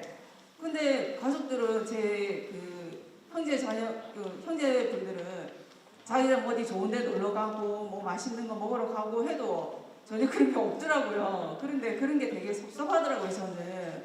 그래서 앞으로 제가 살 때 계속 나도 생각하지만 내 가족들이나 형제분들을 생각하면서 이렇게 계속, 제가 생각할 때 좀 오지랖이 넓다고 생각을 하거든요. 이렇게 오지랖 넓게 살아야 되는지, 아니면 보통 사람들처럼 나와 내 가족을 위해서만 살아야 되는지, 그게 좀 궁금합니다. 제가 대답해도 되겠죠? 네. 네. 이런 분을 제가 많이 만나가지고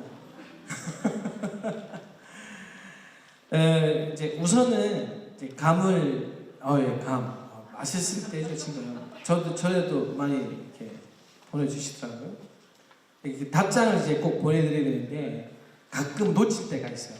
3일 지나면 보내는 게 너무 미안해가지고 3일 지나서 보내는 게 맞을까? 그러다가 일주일 동안 못 보낸 적도 있었고 사실은 이제 제가 이 말씀을 왜 드리냐면은 그러니까 주는 기쁨이 있잖아요. 주는 기쁨. 저도 이제 주는 기쁨을 좋아합니다. 누굴 만나면 밥을 먼저 사고 싶은 기쁨도 있고. 근데 이제 이 기쁨 이면에는 굉장한 진짜 마음 자세가 있어야 됩니다. 왜냐하면 안 받아도 계속 기뻐할 수 있어야 됩니다.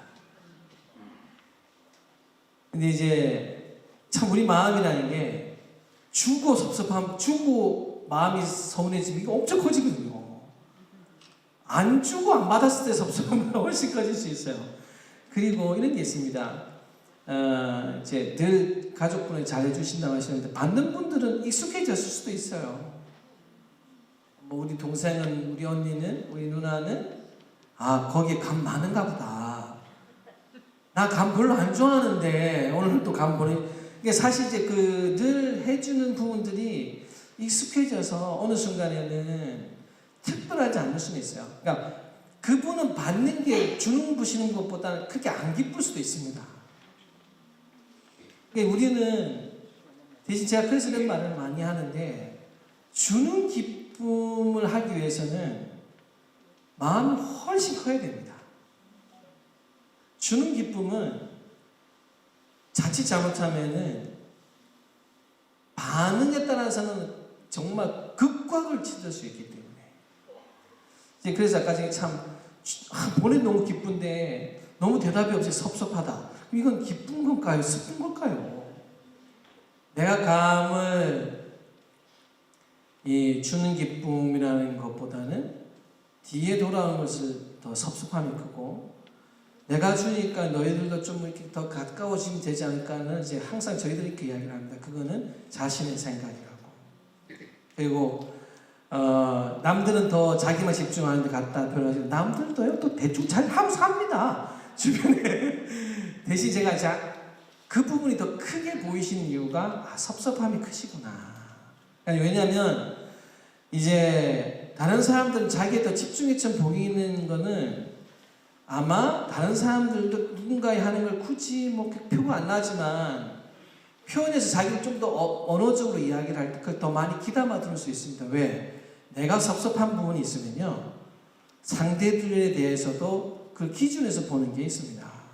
그래서 주시는 기쁨보다 뒤에 오는 섭섭함이 클 때는요 원래는 이제 그걸 뭐냐면 내가 너무 지금은 자신을 과신한다는 거죠. 기쁨은 끝까지 유지할 수 있어야지 되지. 그리고 주실 때 너무 기뻐하면 안 돼요. 그냥 주는 게 편안해야 돼요. 편안한 일에는 감정을 들이지 않습니다. 여러분도 그냥 편안하게 어떤 거 하는 거에 뒤에 뒷일을 생각하시나요? 네, 그래서 금강경에 보면 부처님은 칭찬하는 게 있어요. 수보리는 다툼 없는 삶을 살았다. 그래서 내가 칭찬하는 이야기 나와요. 그러면서 단서를 달아요. 수보리는 내가 넌 참 다툼 없는 삼매를 이루고 훌륭한 제자라는 말을 하더라도 상을 내지 않기 때문에. 불교의 금강경이라는 경전에 그런 구절이 나오거든요. 그래서 편안하지 거를 좀 하셨으면 좋겠어요. 기쁜 거 말고 편안한 거. 내가 하는 것 중에 하고 그냥 편안해서 잊어버릴 수 있는 거. 그게 가족할 때 할 수 있는 게 있으면은 그거를 하신 쪽으로도 마음을 더 줘보시는 게 어떨까 하는 말씀을 드립니다. 책은 드릴게요. 네, 좋은 말씀 감사합니다. 네, 이제 시간관계상 마지막 분 한 분. 책은 지금 손 드신 분 몇 분이 제가 손 들어보세요. 3분. 가져온 건 4권인데 2분께 제가 드릴게요. 네. 약속을 하니까 대신 질문은 한 분만 큰 책임을. 제가 제 시사도 봤을 때는 우리에게 호칭 있는 분이 먼저 손을 드렸기 때문에 마이크를 드리도록 하겠습니다. 예, 반갑습니다. 오늘 일정이 있었는데도 뒤로 하고 친구 따라서 스님 강의를 듣고 나니까 아주 마음이 편안해졌습니다. 반갑습니다. 전 뭐 걱정이 없는 사람이 어디 있겠습니까? 걱정이 많은데 요즘 근래에 들어서 39살 먹는 아들에 대한 걱정이 제 걱정이 아니고 그 아들의 아픈 마음을 생각하면 제가 무슨 말이라도 해줘야 되는데 제 아픈 마음보다 아들의 그 아픈 마음을 어떻게 달래줄 줄을 몰라서 오면은 화부터 내고 야단치고 기껏 마음을 가라앉혀서 한다는 소리가 걱정이라고 밥 먹었나 그것밖에 할 수가 없는데 제가 지금 힘든 아들한테 해줄 수 있는 조언이라든가 걱정을 따로 아들이 편하게 받아들일 수 있는 몇 가지만 스님께 좀 부탁드릴게요. 요 전공이 우리 신부님이신데 신부님이 사실은 아버님이 하도 엄하셔가지고 제가 이제 신부님 가까이 있다 보니까 이제 저는 저희 아버님이 절 거의 이렇게 타치를 하지 않으셨습니다. 수능 때 어디를 대학 가는지를 묻지를 않으신 분이 어디 있어요, 세상에. 진짜 정말 안 물었습니다. 나중에 신부님께서 먼저 해주시고 제가 또 이제 잠깐 붙일 게 있으면 하겠습니다. 네, 뭐 신자분들이 많이 물어보시는 것 중에 하나인데 방금 전에 말씀하신 것 중에서 아들이 39살이잖아요. 근데 밥 먹었냐고 물어보는 건 잔소리거든요. 그러니까 39살인 아들이 굶는 거는 이유가 있어요. 그러니까 물론 아들이 뭐 빌어먹는다, 죄송합니다, 이게 빌어먹는다 이러면 얘기는 다르겠지만 그게 아니라면 안 먹는 이유가 있거든요. 그러니까 만약에 9살이거나 7살이면 물어봐야죠. 밥 먹었냐? 왜 안 먹냐? 먹었으면 좋겠다 이런 얘기 하지만 39살인 아들은 자유가 있잖아요. 그러니까 먹고 싶으면 먹는 거고 안 먹고 싶으면 안 먹고 싶은 거고, 그러니까 그거를 잔소리를 할 필요가 없는 거고, 신자분들이 저한테 이런 얘기 하실 때 제가 제일 많이 해주고 싶은 얘기는, 어머니는 자녀가 잘 되기를 바라시잖아요. 그러면 내가 지금까지 키워온 나의 아들에 대한 믿음이 있다면 알아서 잘 해요. 그렇죠? 물론 어려움도 있고 시련도 있지만 우리 아들이 그거를 이겨낼 거라는 믿음을 어머니가 보여주시지 못하면 아들이 불안하거든요. 그러니까 아들이 무언가를 하는 데 있어서 39살인 아들에 대한 어머님의 가장 큰 힘은 암묵적인 지지입니다. 아들 보면 웃어주시고, 말씀은 가급적 하지 마시고, 아들 보면 웃어주시고, 아들을 보면 어머니가 편하게 해줄 수 있도록 뒤에서 무언가 해줄 수 있는 것을 해주시는 게 오히려 아들이 잘 되라고 뭐 좋은 의미의 잔소리거나 아들이 잘 되라고 어머니가 여러 가지 얘기를 해주시는 것보다 아들이 아마 생각하는 그 여지는 굉장히 많을 거예요. 제가 술을 되게 많이 먹거든요. 예, 근데 저희 어머니가 예전에 아까 말씀 잔소리 엄청 많이 해요. 술 많이 먹으라고 엄청 잔소리했는데 어머니가 잔소리하면 술을 먹는 시간이 더 늘어나요. 약간 반항심이. 근데 갑자기 어느 날 갑자기 어머니가 천주교는 성모님 상이 있잖아요. 성모님 상 앞에서 저 올 때까지 앉아서 기도하고 있더라고요. 근데 그걸 보고 너무 죄송했어요. 예, 그래서 술을 좀 덜 먹어야 되겠다. 물론 한 일주일밖에 안 갔습니다. 한 일주일 가긴 했는데 그 이후에 다시 많이 먹긴 했지만, 그래서 이제 그 모습이 만약에 그 상황에서 저한테 어머니가 또 잔소리했다면 술을 더 많이 먹었겠죠. 근데 어머니가 바라는 건 술을 덜 먹는 거니까. 근데 어머니가 아무 얘기도 안 하고 그게 그 성모상 앞에서 꼬박꼬박 졸면서 또 그 기도하셨던 모습을 보고 적어도 일주일은 내가 우리 엄마를 위해서라도 집에 일찍 가야 되겠다는 생각을 했었거든요. 그러니까 39살이라는 아들의 나이가 있으니까 어머님이 아들을 믿고 그리고 아들을 지지해주는 마음으로 아들을 위해서 웃어주시고, 우리 엄마 생각하면 편안한 분, 그리고 언제든지 기댈 수 있는 분, 그런 모습을 보여주시는 게 어쩌면 아들도 바라시는 거고 어머니도 가장 바라시는 게 아닐까 생각을 합니다.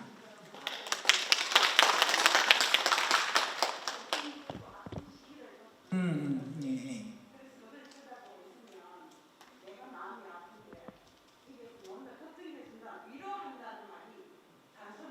그렇죠. 예. 사실은 신부님이 진짜 제가 이제 신부님을 같이 좀 이렇게 다니다 보니까 이제 가정사도 이야기 하실 때도 있고 이제 하면서 실제로 저도 신부님이 이 말씀을 꼭 해주셨으면 좋겠다 이런 정확하게 하셨는데요. 일단 39은 여러분들 너무 잘 아시지만 이미 부모님이 할 수 있는 게 없습니다. 그게 아시는 게 더 답답하시잖아요. 이제 그 말은 무슨 말이냐면은 이제 신부님도 아까 말씀드린 성모님께 어머님이 기도하는 저도 똑같았거든요.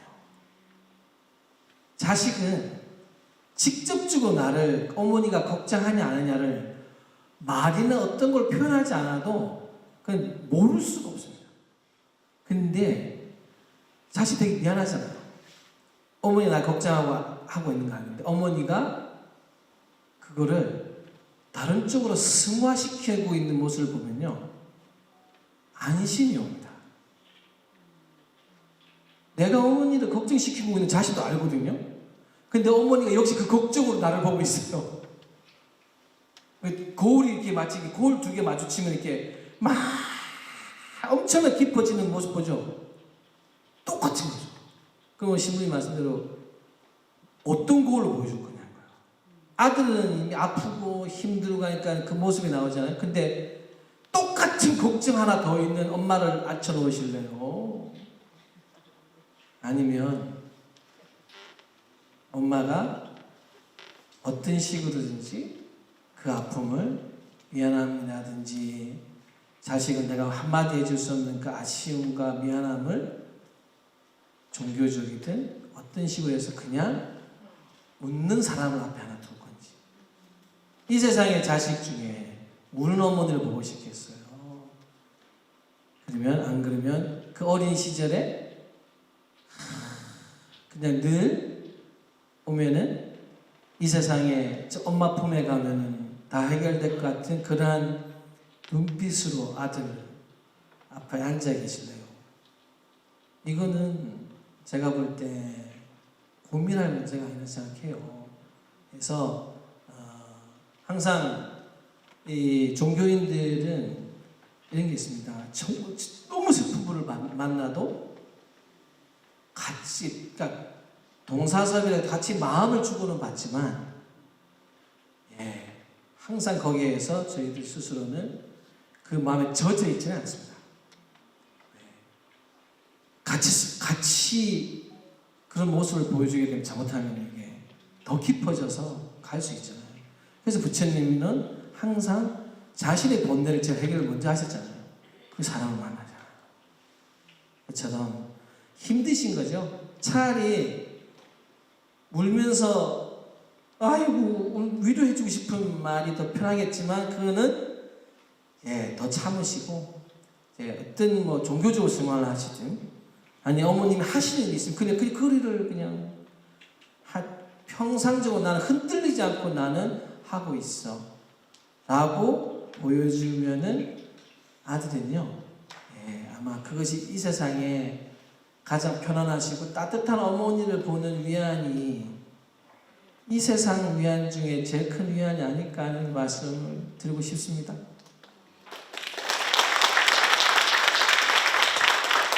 지금까지 나머지 시간을 가지도록 하겠습니다. 네, 이상으로 힐링터고 콘서트를 마무리하도록 하겠습니다. 네. 스님, 다음에 죄송합니다. 제가 사실은 걱정 없이 사는 사람입니다.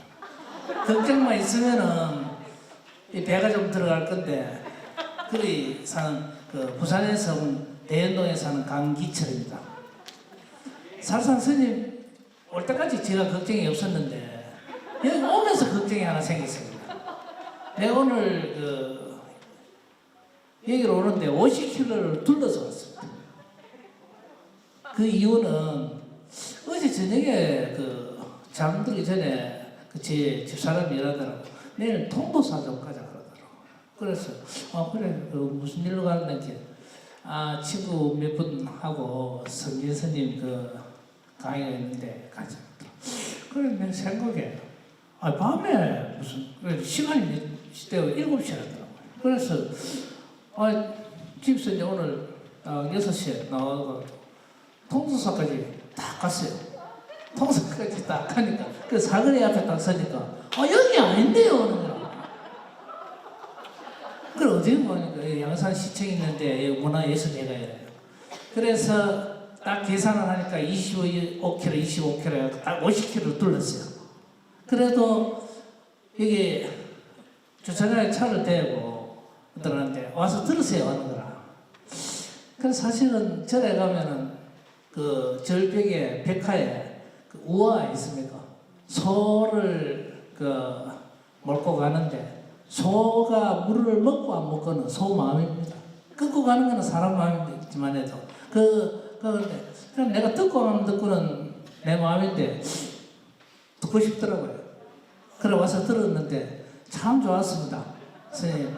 그런데 마지막 꼭 스님한테 하고 싶은 말은 어제 저녁에 제가 인천공항에서 비행기 탈 돈이 없어서 차를 타고 왔습니다.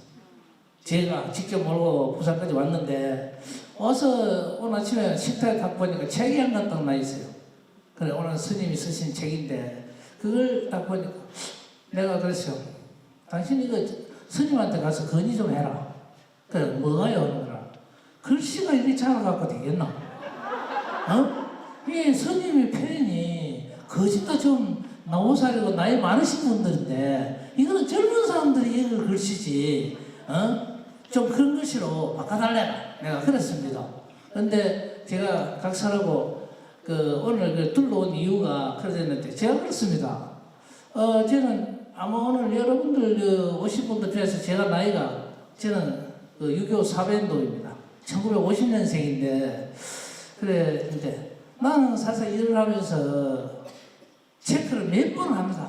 실수 안 하려고. 근데 우리 집사람은 다른 데 통도사라는 말도 없이 예사로 그러는 거예요. 이게 제 걱정입니다. 스님, 자, 부탁합니다.